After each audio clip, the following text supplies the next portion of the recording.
Jasper on ollut vuosia otsikoissa leffahommiensa myötä, mutta muutama vuosi sitten Jasperista, näyttelijä-Jasperista kuoriutui kalastuksen saarnamies.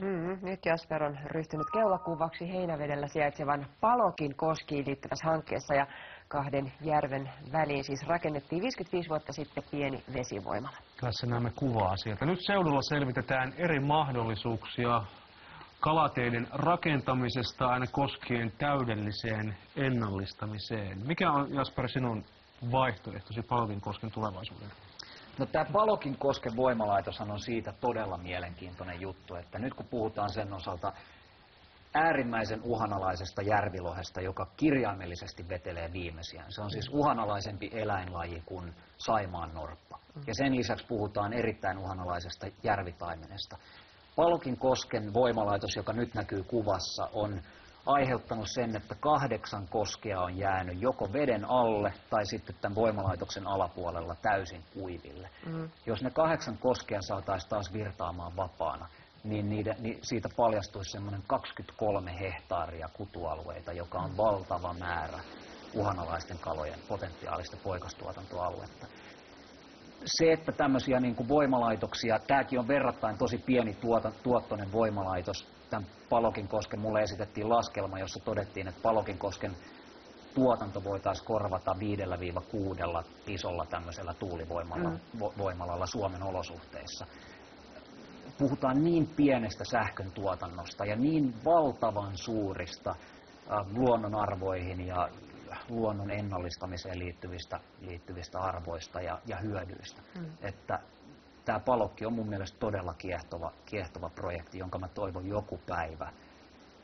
joku päivä ratkeavan niin, että esimerkiksi valtio korvaa voimalaitoksen nykyiselle omistajalle jollain tavalla siitä voimalaitoksesta luopumisesta koituvat kustannukset, esimerkiksi osuudella valtio-omisteisista vesivoimayhtiöistä, ja tämä voimalaitos päästään purkamaan. Tämä on sulle ihan selkeästi tärkeä hanke, eli siis pato sun mielestä on purettava?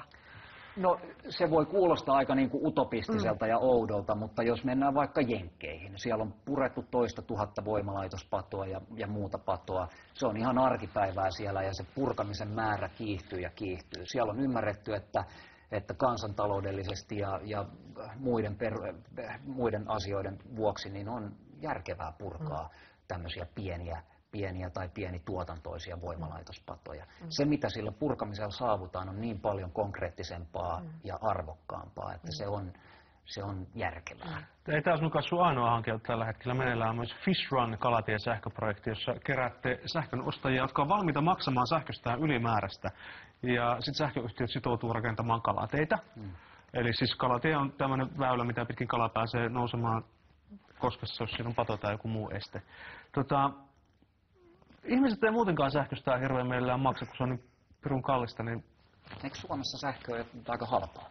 No ei se siltä tunnu. Miten paljon löytyy vapaaehtoisia ihmisiä maksamaan lisää sähköstä? No, me ollaan tämä Fish Run -kalatiesähkö tavallaan lanseerattu hyvin kevyesti tuossa viikonlopun aikana GoExpo-messuilla. Ja siellä on vähän kerätty kiinnostuneiden nimiä. Ja meillä on semmoinen 500 nimeä nyt kasassa jo ihmisiä, jotka on ilmoittanut, että he vapaaehtoisesti haluaa maksaa kalatiemaksua sähkösopimuksensa päälle.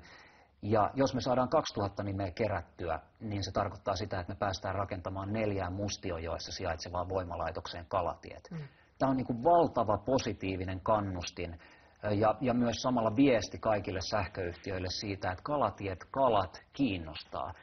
Vesivoimalaitokset on aikoinaan tuhonnut käytännössä lähes jokaisen Suomen kalakannoista.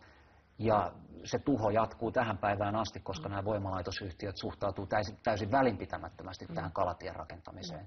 Nyt jos me saadaan 2000 ihmistä innostumaan siitä, että me halutaan nämä kalatiet rakennettavaksi, halutaan kantaa oma kortemme kekoon, niin se tulee mun käsittääkseni mullistamaan koko sähkömarkkinaa jollain tavalla, koska kaikki muutkin yhtiöt joutuu tavallaan ymmärtämään sen, että tämä asia todella kiinnostaa ihmisiä. Sen lisäksi ne on vielä valmiita maksamaankin siitä jotain. Aika lentävä lähtö teillä on ollut kieltämättä hankkeelle. Eilen Maailman luonnonsäätiö WWF julkisti tuoreen kalaoppaansa ja suuri helpotus kalaa syöville on se, että kotimaassa kasvatettu kirjolohi on nyt vihreällä listalla, eli sitä voi hyvällä omalla tunnolla syödä.